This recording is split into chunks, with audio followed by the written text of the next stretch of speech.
Well, the majority of the court, the 5 men, rejected this argument, finding that the aid did not amount to the establishment of religion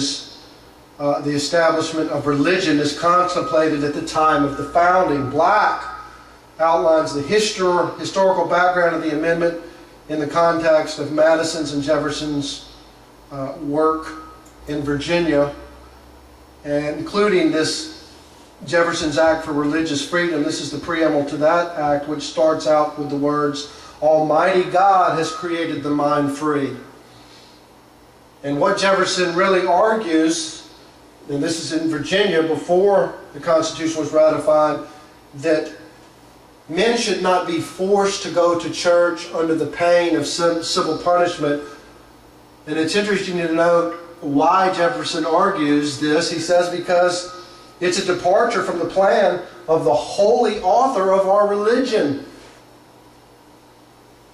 So in his fight against what he called spiritual tyranny in Virginia, he quotes God as authority. God's created us free, and when we try to force people to go to church, we're departing from the plan of the holy author of our religion. Hardly the type of argument you would expect in a separation analysis by one of the leaders of Virginia.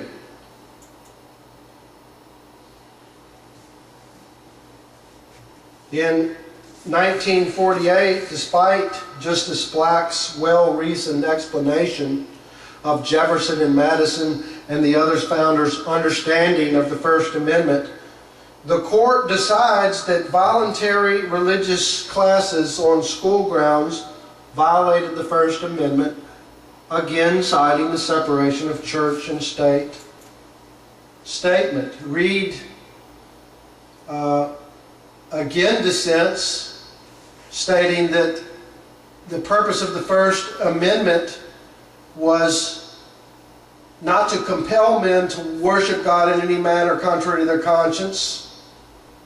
And he also says, not till today has this court widened its interpretation to such a degree as this.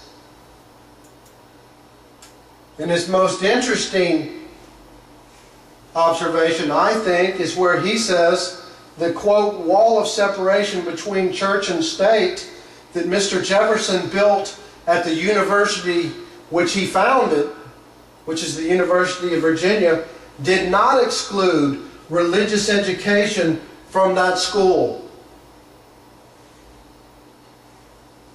If Jefferson intended the type of separation of church and state that the majority of the court was advancing, and in the name of Thomas Jefferson, claiming that this was Jefferson's intentions and understanding of the First Amendment, then why did the university he founded teach religion?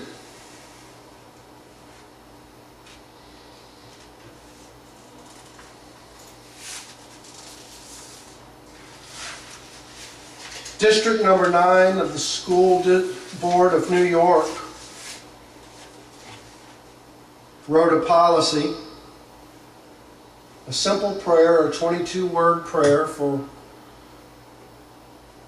to be recited in every school in their district.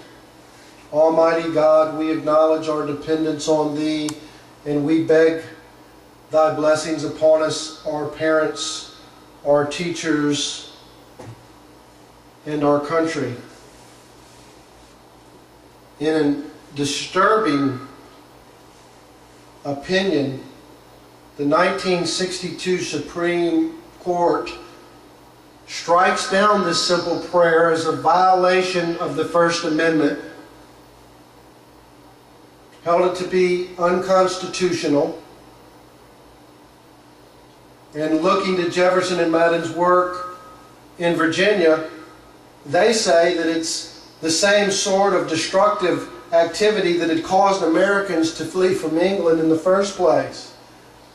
In two most unusual pronouncements, The court declares that early American colonists, our ancestors who came here under the Mayflower Compact, the grant to Sir Walter Raleigh, who instituted the laws of Virginia and the body of liberty. So about these people, these early colonists, guess what?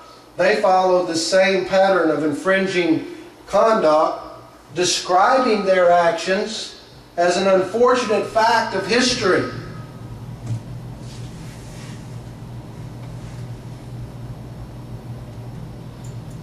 Stewart, in dissent, finds the majority's explanation of history unenlightening.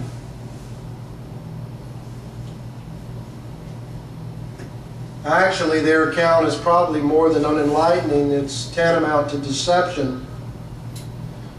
Noting again the phrase wall of separation does not appear in the Constitution, Justice Stewart demonstrates that from Washington to Kennedy, the president at his time, American presidents have offered similar acknowledgments, asking the protection of helping God, as has the Senate, the House of Representatives, and the court itself, which was rendered in the opinion, opens each day with a similar prayer.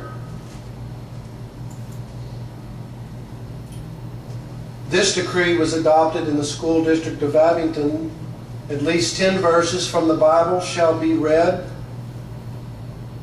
without comment at the opening of each public school on each school day.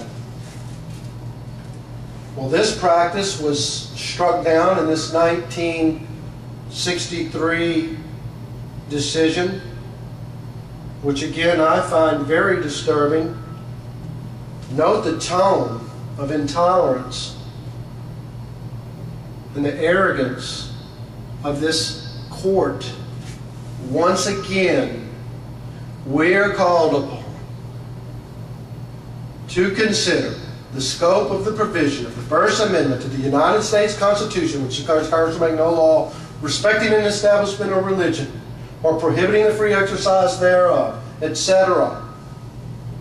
And they finally go on to say, in a series of cases since Cantel, this court has repeatedly reaffirmed that doctrine, the doctrine of strict separation, and we do so now, again. But the question is, on closer examination, do the cases cited by Clark, where he says these cases have repeatedly affirmed the doctrine of separation, do they confirm his argument?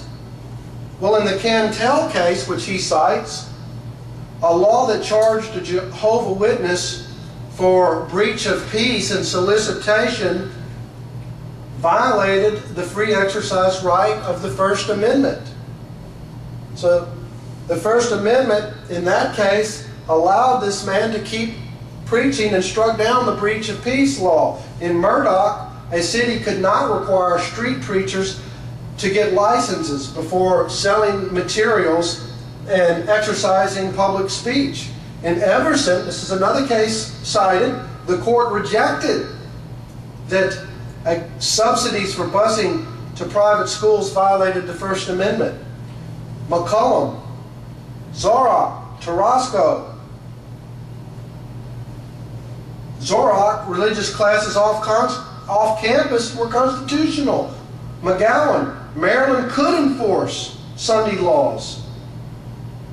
In Tarasco, Maryland could not require notaries to swear belief in God.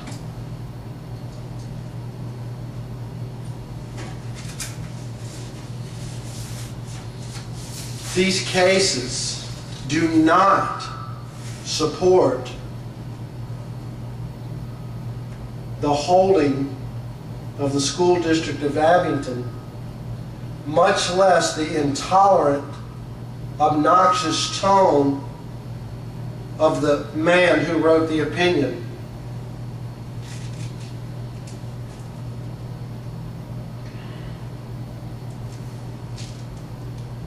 How does